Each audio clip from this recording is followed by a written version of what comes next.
Reunion. Channing found Marie on the internet.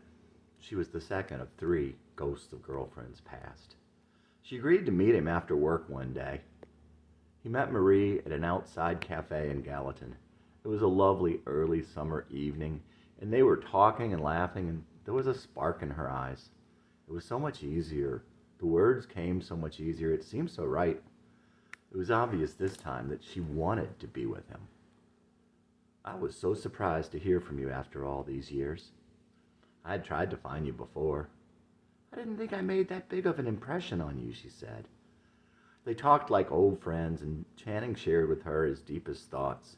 He was emptying his heart to her. Channing, I never knew you were like this. I'm sorry I didn't ask you about things back then, that I never knew you loved Wuthering Heights in high school, that I didn't talk to you about things that mattered, and that I just assumed you were a certain way. But why did you like me? What was there about me that you let me come around and that we hung out for so long? She had that twinkle in her eye and she exclaimed, I thought you were gorgeous. The words thrilled his hungry heart. It was like he had waited all his life to hear those words. Channing felt warm and high at the same time. I could die happy now. If a car came down the street and careened into this table and killed me, it would be okay now. I used to call you my pretty lover boy, Marie laughed. I was so embarrassed that time you came to my house and my brother said, It's your lover boy. How could this have been? How could he not have known? Channing told her more in those few hours than he had in all the other times put together. The whole time he had known her. So you listened to my songs? You didn't say much. I guess you didn't like them. The first day you sent them to me, I spent hours reading the lyrics. I must have read them all. They are amazing. I just don't get your music, though.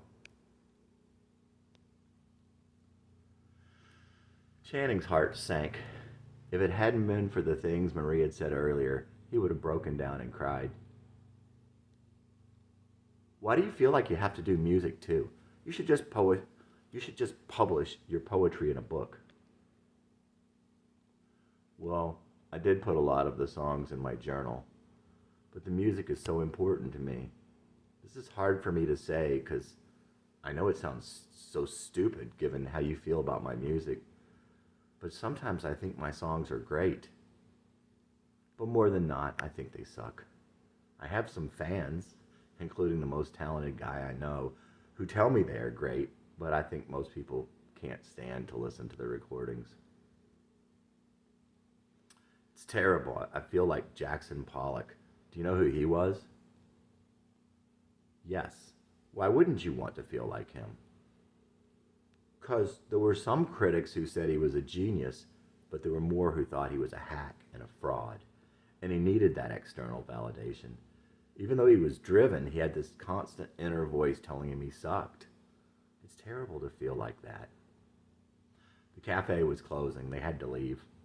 It occurred to Channing that he might not see Marie again. He gave her a big hug and he didn't want to let go. Could I see you again sometime? Sure, I'll be here next Wednesday. She said it like she had already been thinking about it too. Can I see your car? Marie remembered fondly the Mustang Channing had back then, so they walked over to his car first. Here's a couple of my tapes if you want them. I usually only sell them. I used to give them away, but giving them away to people who might not like them or even want to listen to them always made me feel so bad. I guess there's more dignity in being a prostitute than a slut. But I want you to listen, and it feels okay to give them to you. I feel safe with you. I'll listen, she promised. They stood there in the quiet alley. Marie smiled at Channing again, a smile of surprise and something else. She thought he was adorable. Channing could feel the ticking of some faraway clock. He'd never obeyed, but everyone else did. There was no reason to think that Marie would be different about this too, and he didn't want to do anything wrong or make her feel uncomfortable. Well, it was so good seeing you. You've made me so happy tonight. Do you want to go now? Well, no. I just figured it was really late and you'd had enough of me. No, that was so sweet. No one had ever wanted to stay. I actually played live one time at an open mic night. When I was on stage, I felt drunk. Afterward, I felt really uneasy. It reminded me of the reason I had quit drinking.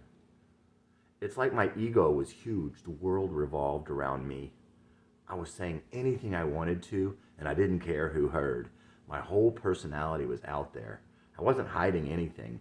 There was a constant flow of adrenaline, and I couldn't see anyone. Everyone in the crowd they were all anonymous. Before and between songs, I also talked a whole lot. After I got finished, I couldn't remember much of what I said. That's another reason I equated it to being drunk or some kind of high. My friend Rick said I was really funny, and I remember people laughing, but I could only remember bits and pieces, and I felt as if I had been out of control. It made me feel kind of sick for a day or two afterward. I remember lying in bed, awake, thinking, wow, this is not what I want to do, and I was ready to quit. But then Rick and Brett both said stuff to me that made me feel better and put it in perspective. I'm sorry, I didn't mean to go on and on about that. It's okay. Marie liked his stories, and she had a lot of patience, and she definitely had a lot of patience for Channing, and he really needed that. They talked for a long time till it seemed really late. So he gave Marie another big hug and walked her to her car. As they walked, Channing told her that he had wanted, once he got famous, to record a version of the song she had played for him long ago.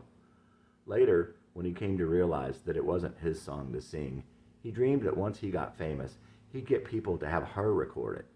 And he would have always loved to sing it with her, to sing anything with her. You have the prettiest voice I've ever heard. It would be great to sing together. Like Buckingham Nicks? Yes, he laughed. I'd thought about that too. Marie had wanted to have a duo with him? When? He had never known. It was sad in a way, like the missed message between Catherine and Heathcliff. Again, Marie had made him high and warmed his heart. Maybe she would change her mind about his music. So let's do it.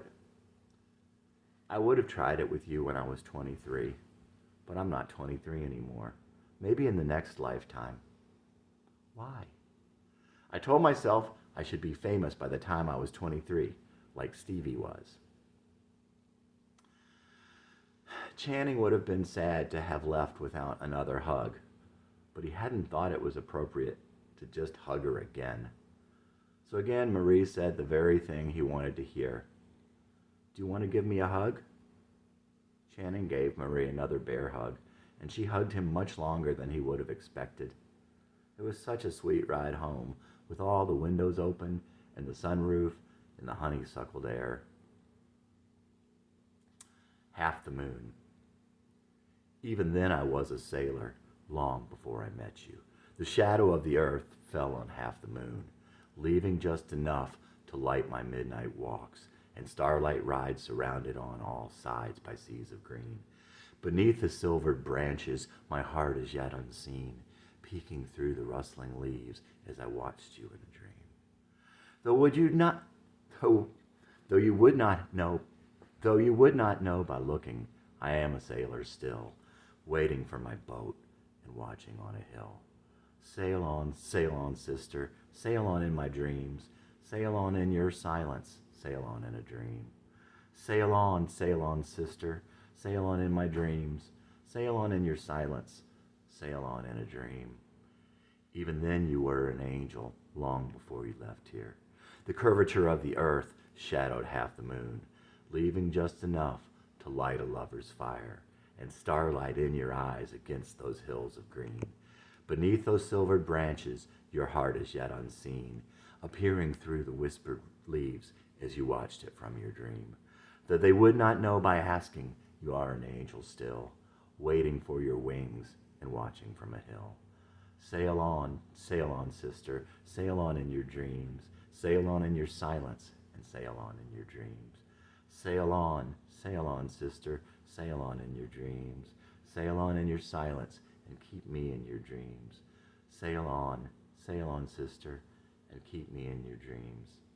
Channing Matthews. The next day, his phone rang. Hello? Channing?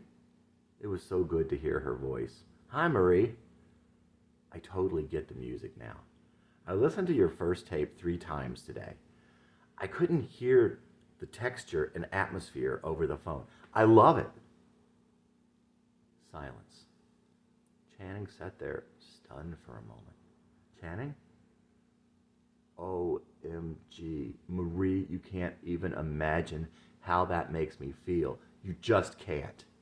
It's hard for me to say anything else after hearing that, but I want to tell you again that I really appreciated last night. I definitely didn't want to leave, and I still have a smile on my face.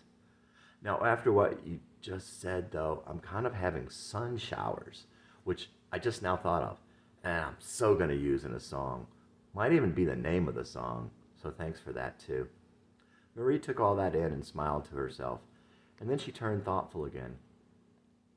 Somehow the essence of your son comes through in the music on that one CD. I don't know why. Maybe it's because you showed me his picture. Wow, that's cool, Marie. Okay, you just made me think of something else, too. Wow. What is it with you? It's like the avenging generation in Wuthering Heights, Catherine and Hareton. He started out like me, except he was sweet and cute and good, but he broke through it and is cool, and everyone loves him. I think you'd really like my song, Bright Flows the River, which is about my son. It's not either on those 2 tapes, though. Picking Up the Pieces is also about David. It's on the new one, Waiting to Begin. I'd like to listen to those sometime. Thanks so much for calling me. I would have been bumming had you not, but that's okay. Channing called her a couple days later. If you like my other tapes, can we be Buckingham Nicks in this lifetime? Will you be my Stevie? I would try, but I'm not 23 anymore. Are you drinking wine by yourself? Yes, I'm a little bit down. We'll celebrate your birthday on Wednesday, okay? Okay. You are 23. We both are. Okay. She still sounded sad. The day came they were to meet again. Channing called her as he got ready to leave. Marie again sounded sad. Is this too hard for you? He didn't want to, but he had to ask. Marie knew exactly what he meant. Channing loved his wife more than anything. No, I think I'll be okay. Knowing you want me too kind of squares the deal. All that said, Channing was happy because he never thought boys and girls could be just friends, and he never thought he'd have a friend who was closer than a brother. And Marie was happy because she had thought she would never be as close to anyone else as she was to her sister, let alone a boy. Channing started out down the road toward downtown, but it was somehow unfamiliar, as though he had never been on that road before.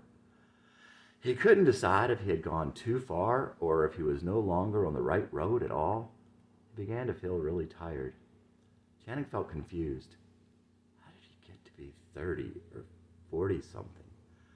He thought to himself that it seemed like he was borrowing someone else's memories. Wasn't he only 20 just last week? When he tried to remember, he got really sleepy, and everything seemed somehow blurry. Sun showers. Such a gray day, 100% chance of rain. I'm crying because I'm sad because I caused so much pain. Then you called just to say you get me and you love me for who I am.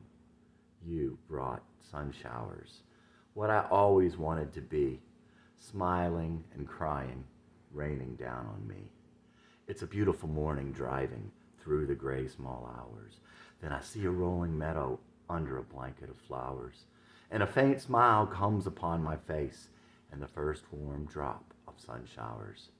You gave sun showers, what I always wanted to be, smiling and crying, raining down sun showers. Thought you were my twin, the one from that crazy dream, but it was only in my head where nothing's much how it seems. Didn't say goodbye, but you gave me the reason. Still, I don't know why you came to me for a season, and you brought sun showers. What I always wanted to be, smiling and crying, raining down on me. You gave sun showers, what I always wanted to be, smiling and crying, raining down sun showers, raining down on me, raining down on me. Channing Matthews. Channing was excited when he woke up. Why did he dream he was 30 or 40 something?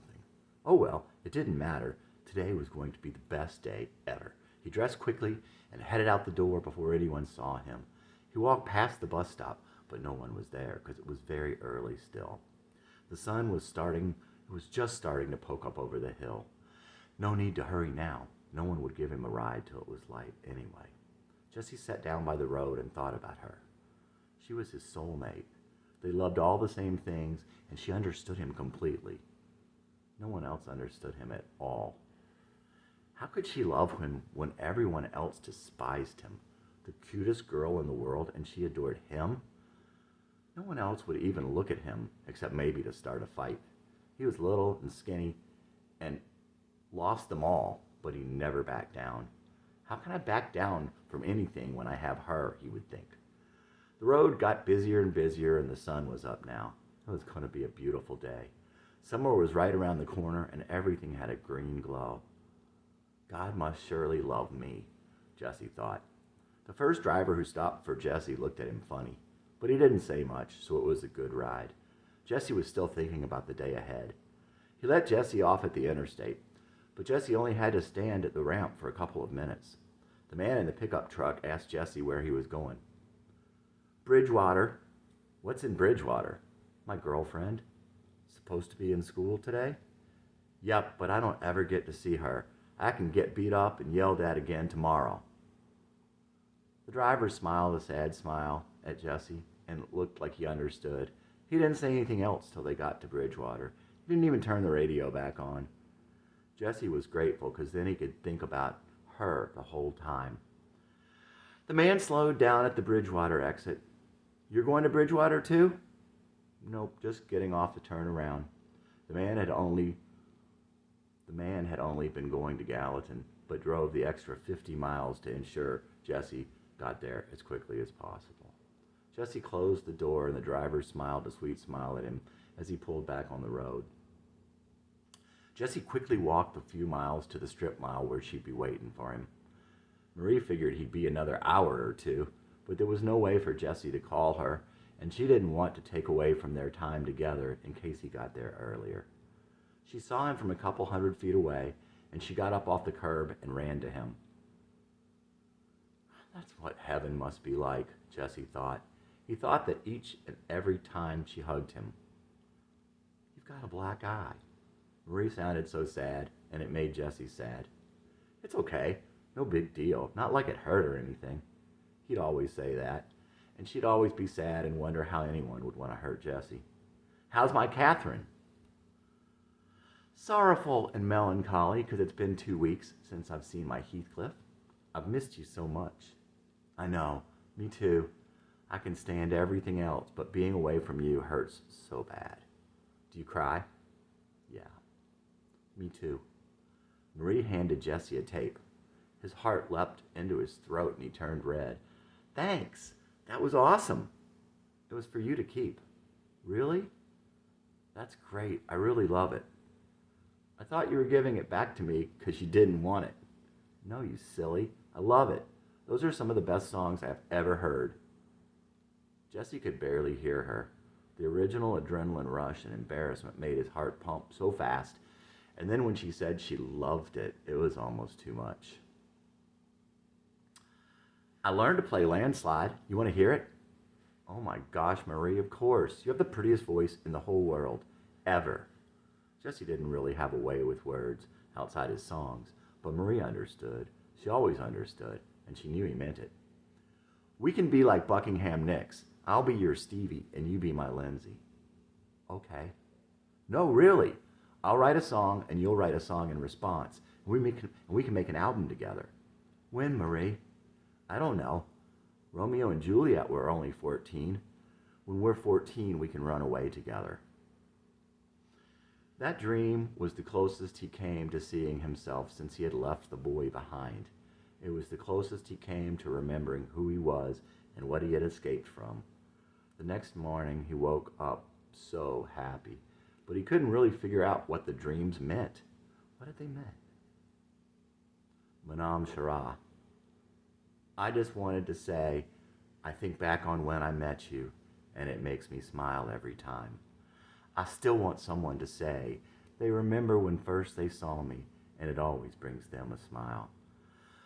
Bide ma fail, ar manam shara. Bide me a fail, ar manam shara. I've always had to dance round everyone else. I just wanted someone to say, I think back on when I met you, and it makes me smile every time. Bade me a fail, ar manam shara. Bade me a fail, ar manam shara. I've always had to dance round everyone else. Channing Matthews. A few weeks later, Channing was back in a car on the road toward downtown Gallatin. It was only a 5-minute trip from his work, but he felt like he had been in the car a long time and had lost his bearings. But there in front of him now was the building he was looking for.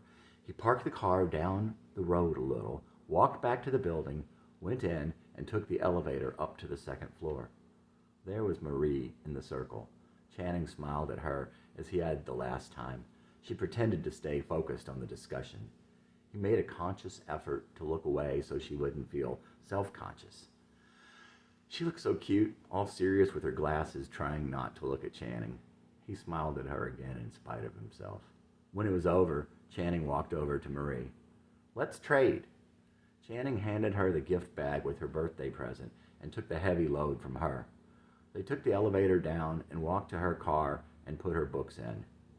Happy birthday. Thanks. She was still a little sad. Channing looked closely at Marie. Were you drinking wine alone the other day when I called you and you told me you couldn't be my Stevie because you weren't 23 anymore? Yeah.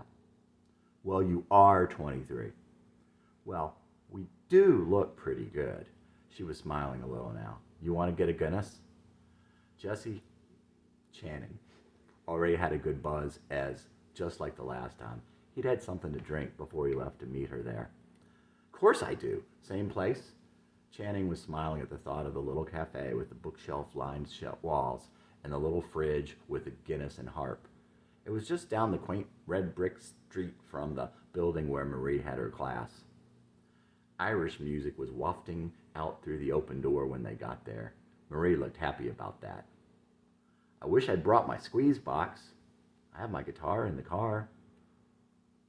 Then you can jam with them. No, I meant for you. Want me to pay this time? No, I'll get it. Same table as last? Sure.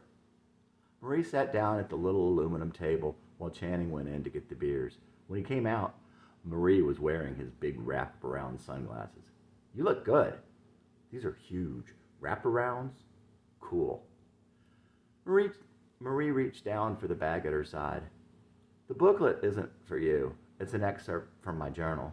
I might let you read it, but I might not. Marie handed Channing the booklet and then opened the present. There were a couple of books and another tape of Channing's. Cool, thanks. Taylor Caldwell. I love her. She's such a good writer. They talked at the little table. It was much busier this time, people coming in and out, many of the people smiling at Channing. The people here sure are friendly. Hey, I don't want to be a bad influence, but do you want another beer? I definitely need one. Channing definitely did need another beer. Sure, I'd like one more. Are you sure? I know you have to drive home. It's still early. Great. I was wanting you to have one also. Channing stood up to go inside. Here. Channing pushed the booklet over to Marie. Marie started reading the excerpt from Channing's journal while she waited for him. She was still reading as he came back out and poured the beer into her glass. It was about him and Marie, and it was very personal. There's that again. Marie was a little uncomfortable as she read the part about wanting to be held. She was a little uncomfortable with all of it. You read the whole thing that fast? I'm a genius, like you. Channing's look was between dismay and disbelief. No, I skimmed it. I read the whole first couple pages, though. Now it was disappointment that showed on Channing's face. Oh, I don't think it really works like that. Marie put Channing's big wraparound sunglasses back on. I have a problem with intimacy. Well, those are intimacy glasses. You can wear them and be shielded from any indication of intimacy. Marie laughed, but she was still kind of nervous. Go get your guitar. What if I said I don't want to? For whatever reason, Channing didn't want to leave her there and go get the guitar. I need something to take the pressure off. Go get your guitar, okay? Will you leave if I do? No, I'll wait for you. Go get it. Now go get it. Channing didn't like to be told what to do. It went to his issues with authority and control, and it made Channing feel like a little kid, maybe one who'd been bad. But Marie had the control, and he knew he was going to say yes sooner or later, and the feelings would only be prolonged if she had to keep asking him. So he grabbed his keys and started walking, but not before giving Marie one last sad face. Naturally, he went the wrong way. After a while, Channing realized that nothing was familiar and made his way back. As he found the little cobblestone side street, he could see Marie at the table and gestured an oops. But Marie didn't see Channing, and after a while she thought he had just decided to leave her there and he wasn't coming back. She wondered if she should just sit there like she had been stood up on a date, or if she should leave and risk being gone if eventually he did come back. Finally, Channing returned with the guitar. I didn't think you were coming back. Really? How come? Well, I thought you were mad and just decided to go home once you got to your car. Didn't you see me go the wrong way? I thought you had parked your car down that way. Wow, I'm sorry. I'd never do that to you. I have abandonment issues. Really? Why? My parents were emotionally absent. Channing looked at her with a lot of tenderness. Marie was amazed at how much he cared about her. Channing had his own issues with his parents. They told him they loved him, but somehow managed to make him feel like he didn't deserve it. He felt he was unworthy of being loved, and he felt like a worthless charity case, but his heart still wept for Marie. I love you. If Marie was shocked, she didn't show it much anyway. Besides, she was still in shock from what she'd read earlier. Channing handed Marie the guitar. She played for quite a while. She had little hands and small, thin fingers. She obviously loved to play. You have the prettiest voice in the world. If you were singing instead of me, even on those ragtag, crappy arrangements, I think you would be surprised at how good my songs are. While she played, Channing went in for another beer. The lady at the counter said they were closing and talked him into 2. He went back outside and proceeded to drink them as Marie played more songs. Channing was pretty much drunk by then, but he still tried to play her his 2 newest songs. Marie seemed to like the simpler of the 2 and said the guitar made her think of Lindsey Buckingham. On the second, she said, "That's complicated," meaning it was a complete train wreck. But he was in no mood to get sad over that now. So were we in the same grade? I thought you were a year younger than me, but you said that you liked the Big Red Machine around the time that they were beating my Red Sox. Yes, we were in the same grade. I liked baseball a lot. I was good at it too. I always got picked first. Brad Miller always picked me first. I hated him. He was so mean. He must have liked you. No, I was good. Well, yeah, I'm sure you were, but the picking order wasn't just about that. If he was mean to you and he picked you first, it meant he liked you. My mom always said he did, but I didn't believe it. Well, you can trust me. Well, I still hate him. Do you want me to beat him up? Does he still live in Bridgewater? Yes and yes. Brad, huh? Channing wrote down Brad Miller, Bridgewater. Yeah, same as my brother. Oh yeah? Your brother is nice, isn't he? Not anymore. He's an asshole since he got married. You want me to beat him up too? Yes. Pretty much any Brad? Yes. You know, I always got picked last at sports. Any sport. And a lot of times I was pretty good. It was often about also if you looked the part and who liked you. Anyway, it's just another part of my feeling unwanted and unworthy. The cafe was closing. Marie handed Channing the sunglasses. He took them and threw them in her gift bag. I want you to have them. They're your intimacy glasses now. All the protection you'll need from crazy emotional people like me. Channing could be very gentle. That was one thing Marie had liked about him. But he also had a wild and reckless side to him, and that could come out physically at times. It was something that bothered Marie, probably because of her father. The act of tossing those glasses in there so suddenly fit that bill. That reminded me of something. What? I can't say. It's embarrassing. Oh, please, tell me. Okay, one time you took me downtown. You carried me the whole way. It was really romantic, but after we got down there, you started ignoring me. You wouldn't talk to me at all. I'd say something and you'd look at like I wasn't even there. After a few minutes, you turned your back on me and went into the bar. My girlfriend was looking at me and I was totally humiliated. Marie went on to recount the tale and told him why she looked back on this as a defining moment in her life. I'm really sorry. I'm the one that should be embarrassed. I can't believe I did that. Why did you go in? I just thought you were really desperate for attention, and she was always trying to tell me what to do, so I made my pick. Maybe in the long run it was the right one. Channing packed his guitar. You want to go across the street to the courthouse? No, I'm really tired. It's time for me to go. I don't want you to go yet. Channing looked really sad, and Marie studied him again. They talked as they walked back to their cars. Please don't leave me. Don't go yet. Marie was really tired. She needed the laughs he'd given her the last time, but instead this time it was all emotion and drain. Still, she wanted to be there for him. He sounded so desperate. Channing said, I might not get to see you again, at least for a long time. I think I'll have to do that thing Monday, and I don't know what it's going to be like after that. I think God brought you back into my life now to give me energy and strength. All this time dealing with that stuff has really drained me. You don't have to do it. What if he comes after you or your family? I do have to do it. Someone has to do it. She's got no one else. There's no one else to do it. God chose this for me, and he chose me for this. Thank you for saying that, though. Thank you for caring enough to not want me to, for trying to protect me. What I need to do is what we're asked to do. I think it's all about love. Unconditional love. That's what life is about, period. Well, that's what I think anyway. I think you're right. Channing was glad to hear her say that. It's hard, but it's powerful. Like long ago when my wife and I would fight, I would pray for her and for whatever was best for her and try to forget what I was thinking about. And I would immediately feel good about her and not be mad anymore. Channing continued on that subject, sometimes making sense. He was pretty intoxicated now. I meant what I said earlier. I love you, and you can't take that away either. Even if you hurt me terribly, I would still love you. You love me unconditionally. She didn't seem to mind so much now.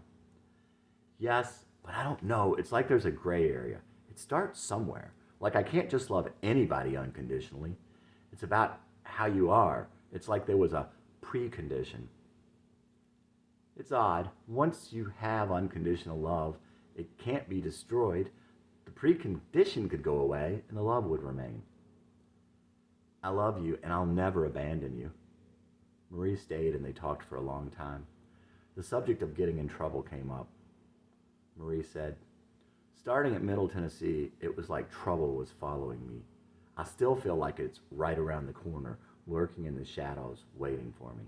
I mean, I've always been a half step off from everyone else, but now it's like I keep ending up in the wrong place. My father accused me of courting trouble. Does any of that make sense to you?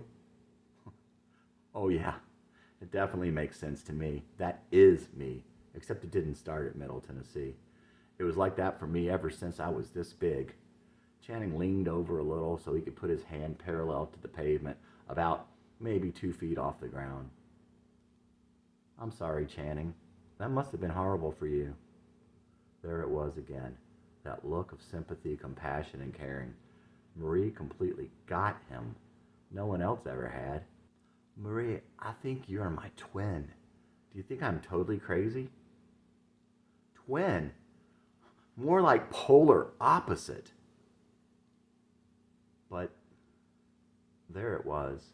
Was she looking straight through his eyes and into his soul, or was she just trying to? Did it matter which it was?